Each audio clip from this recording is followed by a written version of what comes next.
അപ്പോൾ ചെമ്പനീർ പൂവിൻ്റെ എല്ലാ പ്രിയപ്പെട്ട പ്രേക്ഷകർക്കും മെട്രോ സ്റ്റാറിലേക്ക് സ്വാഗതം. അപ്പോൾ എന്നാലും നമ്മുടെ ചെമ്പനീർ പൂവിൽ വളരെ ഇൻട്രസ്റ്റിംഗ് ആയിട്ട് കഥ മുന്നോട്ട് പോയിക്കൊണ്ടിരിക്കുകയാണ്.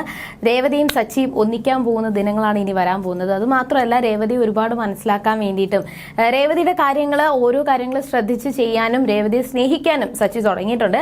അപ്പോൾ ഇനി എന്തൊക്കെ മാറ്റങ്ങളായിരിക്കും അവരുടെ ജീവിതത്തിൽ സംഭവിക്കാൻ പോകുന്നത് എന്ന് നമുക്ക് നോക്കാം. അതിന് മുൻപ് ആദ്യമായിട്ടാണ് ഈ ചാനൽ കാണുന്നതെങ്കിൽ തീർച്ചയായിട്ടും സബ്സ്ക്രൈബ് ചെയ്യുക. അപ്പോൾ ഞങ്ങളുടെ പുതിയ സീരിയൽ റിവ്യൂ വീഡിയോസ് എല്ലാം നിങ്ങൾക്ക് ലഭിക്കുന്നതായിരിക്കും.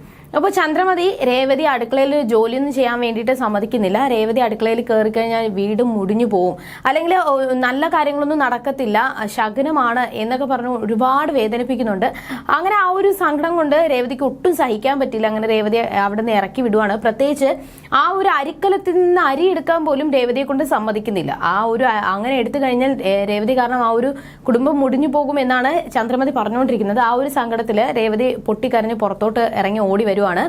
ഈ ഒരു സമയമാണ് നമ്മുടെ കലാവതി വിളിക്കുകയും കലാവതി വിളിക്കുന്ന കോള് ഇത് കേട്ട് നമ്മുടെ രേവതി ഫോൺ എടുക്കുവാണ്. അപ്പോൾ എന്താ മോളെ നീ കരയുന്നത് എന്ന് ചോദിക്കുമ്പോഴത്തേക്കും രേവതി ആദ്യം ഒന്നും പറയാനായിട്ട് തയ്യാറായില്ല.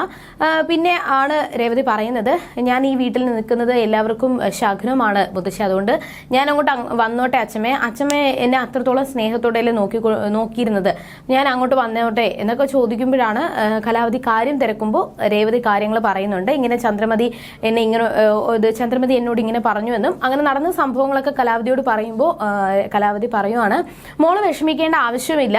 അവള് വീട്ടിൽ വന്നതിന് ശേഷം ആദ്യം എന്നെയും എന്റെ മകനെയും അകറ്റാൻ വേണ്ടിയിട്ടാണ് അവൾ ആദ്യം ശ്രമിച്ചത്.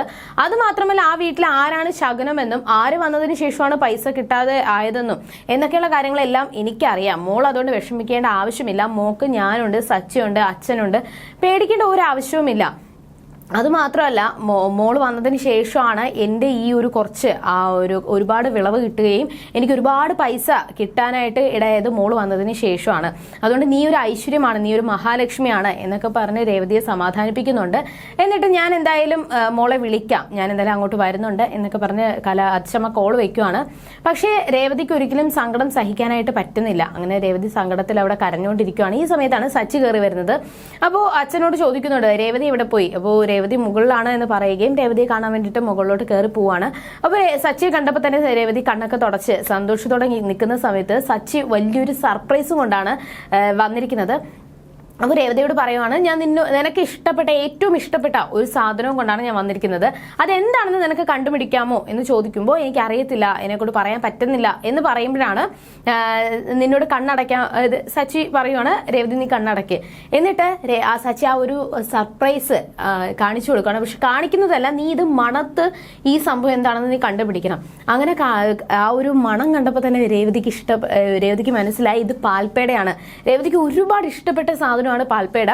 അച്ഛമ്മയുടെ വീട്ടിൽ പോയ സമയത്ത് അച്ഛമ്മ ഒരുപാട് വാങ്ങിച്ചു കൊടുക്കുകയും അങ്ങനെ സന്തോഷത്തോടെ ഒരുപാട് സ്വാദിഷ്ടത്തോടെ രേവതി കഴിക്കുന്നത് കണ്ടു. അതുകൊണ്ടാണ് ഞാൻ ഇത് വാങ്ങിച്ചുകൊണ്ട് വന്നത് എന്നൊക്കെ പറഞ്ഞ് രേവതിക്ക് അങ്ങോട്ട് കൊടുക്കുകയും അങ്ങനെ പരസ്പരം അങ്ങോട്ടും ഇങ്ങോട്ടും അവർ പരസ്പരം വായിൽ വെച്ച് കൊടുക്കുകയും അങ്ങനെ സന്തോഷത്തോടെ അച്ഛന് വന്ന് കൊടുക്കുന്നുണ്ട്. അങ്ങനെ അതിന്റെ പേരിൽ ഓരോ സന്തോഷം അങ്ങോട്ടും ഇങ്ങോട്ടും പറഞ്ഞുകൊണ്ടിരിക്കുന്ന സമയത്താണ് രേവതി കരയുന്നത് പോലെ സച്ചിക്ക് തോന്നി. അപ്പൊ എന്താ നീ കരയുന്നത്, അല്ലെങ്കിൽ നിന്റെ കണ്ണ് എന്താ കലങ്ങിയിരിക്കുന്നതെന്ന് ചോദിക്കുമ്പോൾ ഇല്ല എനിക്ക് കുഴപ്പമൊന്നുമില്ല, കണ്ണിൽ കരട് വീണതാണ് എന്ന് പറഞ്ഞ് രേവതി അവിടെ നിന്ന് ആ ഒരു കാര്യം മറച്ചു വെക്കാൻ വേണ്ടിയിട്ട് ശ്രമിക്കുകയാണ്. അപ്പൊ സച്ചി കണ്ണിൽ നോക്കി, കണ്ണിൽ വേറെ കുഴപ്പമൊന്നുമില്ല, എന്താ സംഭവം, എന്തായാലും നീ ആഹാരം എടുത്ത് വെക്കുക, ഞാൻ കഴിച്ചിട്ട് പൊയ്ക്കോട്ടെ എന്ന് പറയുമ്പോഴാണ് രേവതി പറയുന്നത്, ഞാൻ ആഹാരമൊന്നും ഉണ്ടാക്കിയിട്ടില്ല, ഒന്നും വെച്ചിട്ടില്ല എന്ന് പറയുന്നത്.